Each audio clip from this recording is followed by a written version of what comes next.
Hey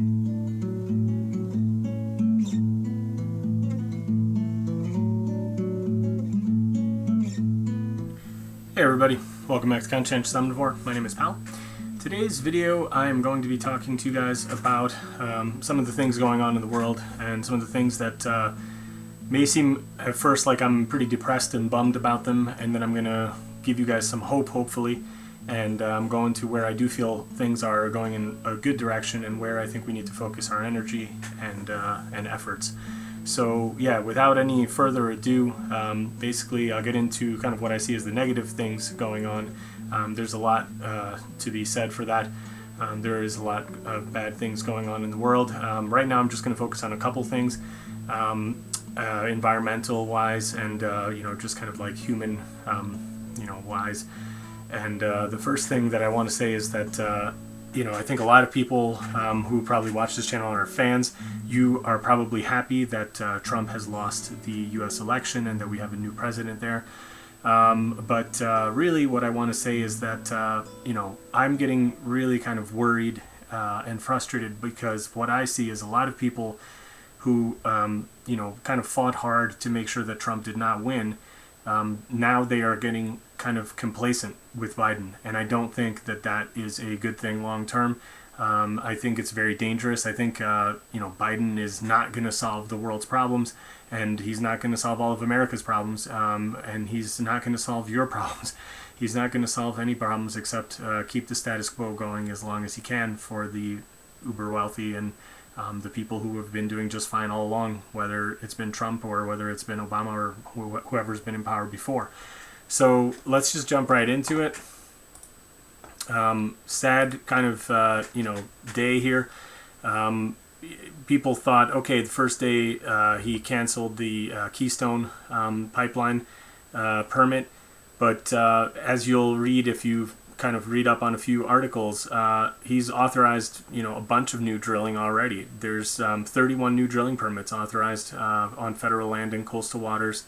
There's a lot of, grandstanding, like, okay, he revoked one pipeline, but he's permitted a bunch of new operations.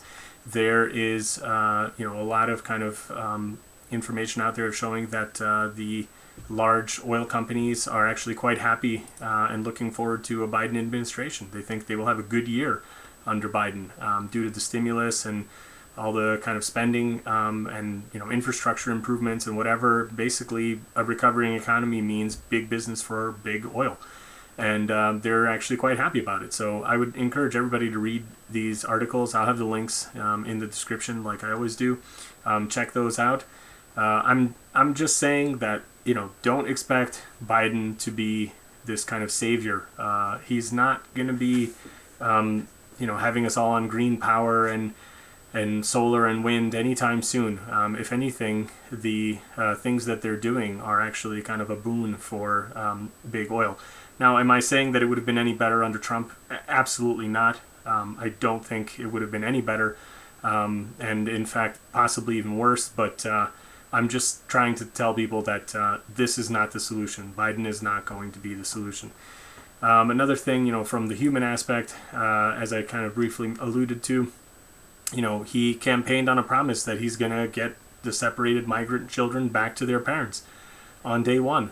As far as I know, he still hasn't done that. Now, this article is a few days old. It was from January 25th.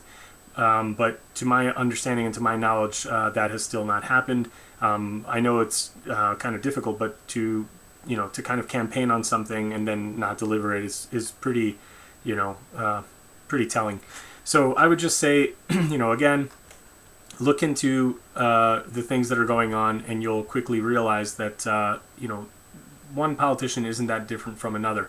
I've done many videos in the past talking about my view on politics. I really absolutely abhor both political parties in the U.S. I am not a fan of politicians anywhere that I've been or traveled to in the world so far.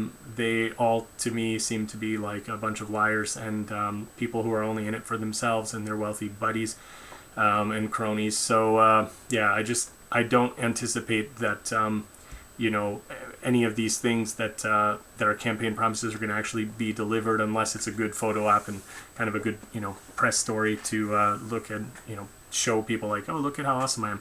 But underneath that, what's going on is a different story. So there's another thing here about how Biden, was going to stop, these deportations from happening. And ICE has basically given him the middle finger and said, we're going to just keep doing it anyway. There's a federal judge somewhere in Texas that basically halted his moratorium on deportations, and supposedly like 300 plus people have already been deported in the early days of the administration. So again, he's kind of like, he appears to be fighting this, and I don't know whether or not it's sincere. I wouldn't trust any politician farther than I could throw them. So, take it for what you will. I'm not really even, trying to make a case one way or the other. I'm just simply pointing out kind of the hypocrisy and, the results versus what is promised. And I'm just simply trying to encourage people to keep vigilant and stay vigilant and keep on these people and hold them, with their feet to the fire, hold them to the task that they've said they would do, and don't let them, don't let up on that. Keep at it, and make sure that people actually do what they say they're going to do. And just as a kind of a summary of my political views in a very, very brief nutshell, I think it's always a good idea to vote. I do tell people that we should go vote, but I have a very negative view about voting and politics. I don't think you actually affect change. I think you end up with these kind of situations.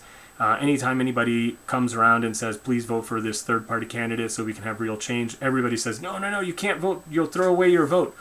Well, I would rather throw away my vote than to get more of the same but from a different color party. So but anyway, I just find like it's important to vote because you have to speak and you have to raise your voice to say and kind of be there as a vote for the right thing.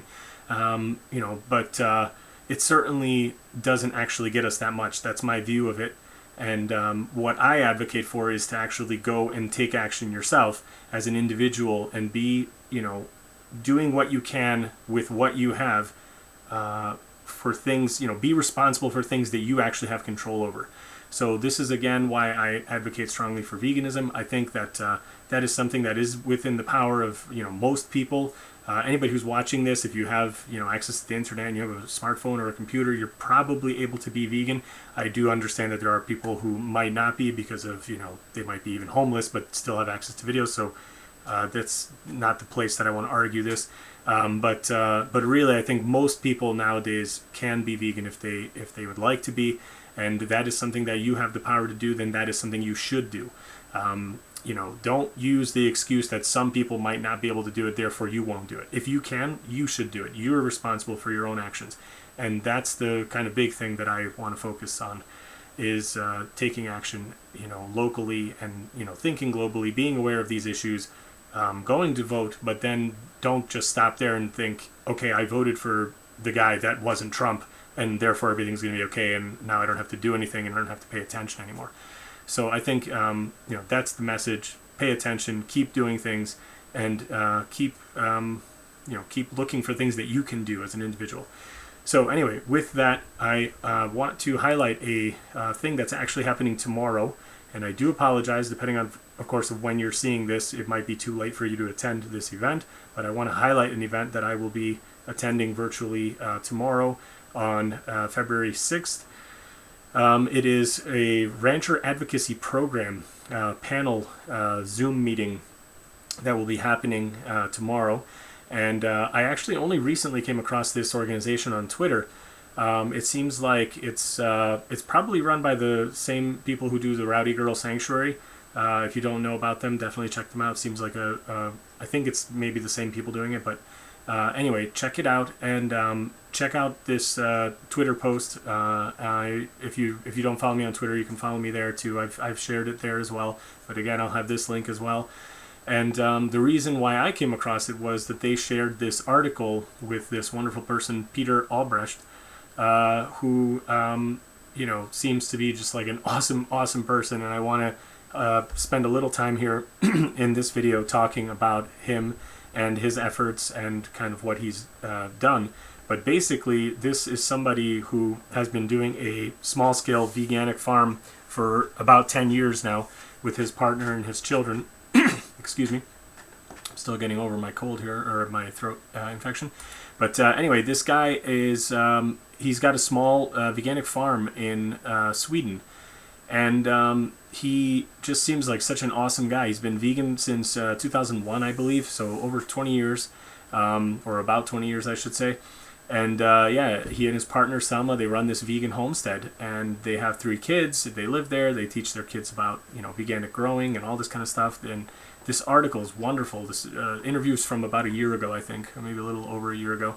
But anyway, check this out. Read this. I think it's just wonderful. The background of these people, they have been animal rights activists. I think his partner also works with women who've suffered you know, violence and help them get help and all this kind of stuff. So they just really seem like wonderful people, and they have like classes and things that you can take with them to learn about veganic farming. It just seems so awesome. They work with you know, farms around them, trying to teach people to switch to veganic farming, both from an ethical standpoint and from a you know, just kind of like a common sense, like efficiency standpoint, and producing more food with less input and all this kind of stuff. So it's just wonderful. Please do read through this article. I cannot, you know, state this enough. I think this is the way to win. This is the kind of action that we can take as individuals. Start your own backyard garden. Join a community garden if you live in the city and you don't have access to land. I think really just get involved with gardening, get involved with veganic food production. It's the way that you can actually do something that matters and that you have control over, and that you don't require a politician to win or lose to, you know, to have an impact. So I just think like this is really kind of the most important thing that I can say is I think this is what is needed to help you know, change the world. I think, you know, again, it's important to vote, but who you voted for seems to matter a lot less than what, you know, you are doing to get your food and how you are raising your family and you know, interacting with the community you live in and all these kinds of things. These are the things that really matter day to day, and these are things that we do have control over. So I just want to say that, you know, this is where I see hope. This is where I see positivity, is people doing things like this rancher advocacy group, rancher advocacy program.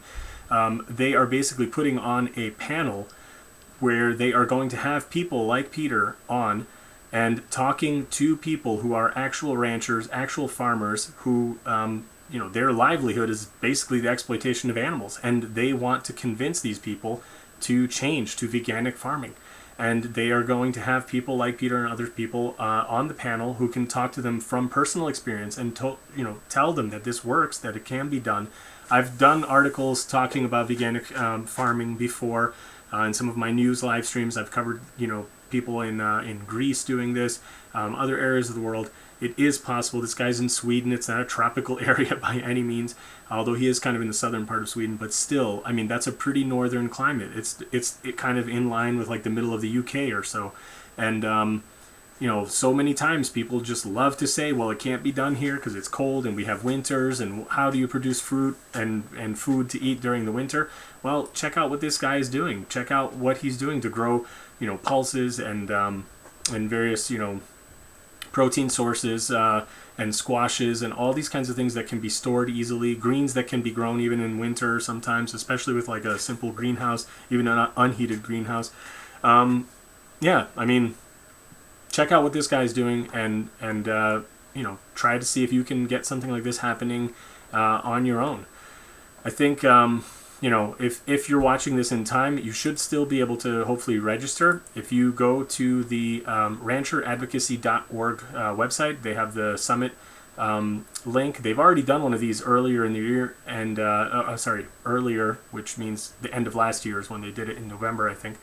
I have actually not watched the replay of that event, but you can watch it before. So I will check it out and let you guys know what I think in a future video maybe. But I have registered for the one tomorrow. The hosts are going to be Renee King-Sonnen and Jane Velez Mitchell. If you guys are familiar with the Rowdy Girl Sanctuary, as I've mentioned, that is founded by Renee King-Sonnen, so she's going to be one of the panelists. And Jane Velez Mitchell is going to be the other host. She's kind of known from her, TV and journalism and all this kind of stuff, and she's been a outspoken advocate for animal rights and the kind of environmental cause, and for quite some time. So please do check out this summit if you can. Please register, check it out. I'm very keen on hearing what these kind of discussions are going to be happening, but basically they're inviting and reaching out to people who are actual farmers and ranchers, and they want these people to come in and listen to this information. And I think it's really nice. I do like the name too, the Rancher Advocacy, because in a way it is advocating for them. It's advocating for the people who might not even like exploiting the animals. All the farmers, they always say, I don't like the part about having to kill the animals or send them off to slaughter or put them in or sell them. They like I keep these cute fuzzy animals and I help grow them and all this kind of stuff. They don't want to kill them. Well, here's an opportunity for you to learn how you can change your business so that you can still make a living and you can still be a farmer, farm plants, and not have to exploit animals, not have to breed them into existence, not have to send them on their way through the slaughterhouse on these death trucks. This is kind of the future, and these people are reaching out and giving experience that works and showing the things that they've done that can be done elsewhere as well. So please do check it out. Register if you can, and if not, then I think they'll have a replay available later. It's my understanding anyway. So check it out. And I just want to very quickly end with a couple of other examples of things that I think are positive and worth your efforts, and things that you can do as an individual. So a while back, as you may remember, I've done a video about the Global Vegan Crowdfunder. They are still around. You can go to their website and you can help fund one of the projects that are on there now. Last year was a successful year. They funded a project to plant nut trees in a Scottish Highland farm that was converted. So please do check them out. They are doing wonderful work. There are 2 projects, I believe, right now that are looking for funds. One of them is for a sanctuary for pigs, and they need a building built for them. And the second initiative is basically the use of mushrooms and their roots as nutritional, food and packaging and all these kinds of other efforts that are being done. So check out these projects, see if you can help out. As I mentioned, the Veganic Highland Farm, that was being done by Gina.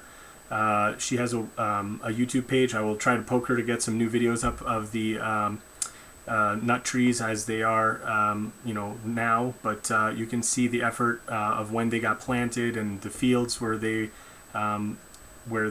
got planted on the channel here. Subscribe to their website. Gina's just an awesome, upstanding person, and follow her on Twitter as well. I didn't put a link here. I'll try to remember to put a link to her Twitter page on the description video of the video as well.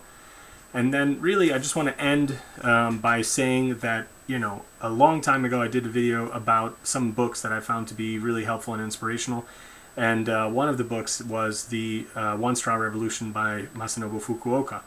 And Masanobu Fukuoka, if anybody doesn't know, was just a really truly inspirational person.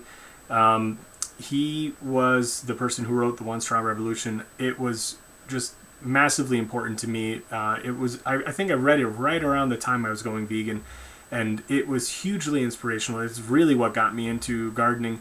I had only kind of been casually interested in gardening through my mom and my brother. They had both been really kind of green thumbs like all their lives, I think, that I can remember anyway. And but I was kind of only I liked eating the stuff out of the garden. I didn't really understand the significance of working in the garden.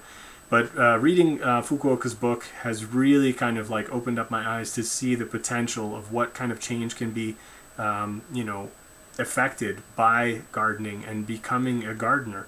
And I think if you want a nonviolent revolutionary change, I think it's the single best way that I know of to affect change is to go and start gardening, grow your own food. It is a revolutionary act. Being able to remove yourself as much as possible from the terrible state that we're in right now with, you know, the global economy and, you know, exploiting vulnerable people all the world over to obtain the things that we require to live. You know, you have to eat. If you can minimize that and just even help a little bit, that is something that you can affect. You can do that yourself. You don't need a politician to do that for you. You can just do it. And I think that is really just the main message of this video, is that please get informed, start gardening, start learning about these things, read The One Straw Revolution. I'm probably going to be doing another video at some point. I promised this a long time ago, sorry I haven't done it yet, about Fukuoka's later book. I think it was called, what was it, Sowing Seeds in the Desert, I think is the title, but that book is amazing as well, and highly recommend both of those books. Check them out. Just a visionary, really, you know, visionary, revolutionary, you know, person and books, and yeah, that's what I think can save us, and that's what I think has a chance of saving us. I'm not saying that it will save us. I don't want to, you know, sound naive and you know, ignore the very possible, you know, reality that that things might not work out. This might not be enough to do it, but I think it stands the best chance of doing it in a non-violent way and in affecting change. So that's what I'm advocating for. That's what I'm trying to do myself. So anyway, that's the video. I hope you enjoyed it. If you did, please do give it a thumbs up. Please subscribe to my channel if you're not signed up. I really appreciate everybody's support. And yeah, that's it. I hope that this is helpful and hopefully, you know, kind of uplifting and motivating for people. That's the goal. I wasn't trying to be a downer. But I do think, you know, we can't just let all the negative things going on right now stop us or just dishearten us and, you know, stop people from actually trying to affect change. So that's the point. That's the goal of the video. I do hope you liked it, and see you in another video soon. Bye.